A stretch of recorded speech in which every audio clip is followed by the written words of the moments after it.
Para kay Dustin yung isang special experience si Bianca de Vera.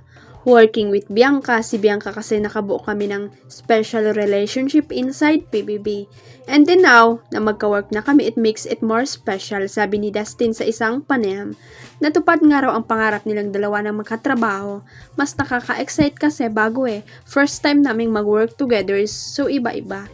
Kasi sa PBB pinagkwekwentuhan lang namin na sana mag-work tayo together paglabas, and now it's a dream come true to us. Tinuturing din niya itong blessing, nakakatuwa. Now thinking about it, parang isa siya sa blessing talaga. Malaking impact for me, sabi ni Dustin na nakangiti. I'm sure kilig na kilig ang Dusby fan sa mga sinabi ni Dustin. Actually, may ibang ang nagsasabi na kapag nakikita nilang magkasama sina Dustin at Bianca, ay mukha talagang in love sa isa't isa ang magka-love team. Pumalo na agad sa 20 million streams sa Spotify ang latest album ng BINI, ang Flames. We're feeling a sugar rush because Flames now has over 20 million all-time stream on a Spotify, sabi ng BINI sa kanilang social media accounts.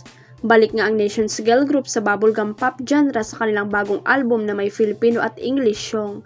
Hango ang album sa Pilipino acronym na Flames na sumikat noong 90s na sumisimbolo sa iba't ibang klase ng relationship, friends, lovers, affection, marriage, enemies, and sibling. Samantala, marami ang nasiyahan sa kanilang Benified Thanksgiving concert sa Philippine Arena kahapon.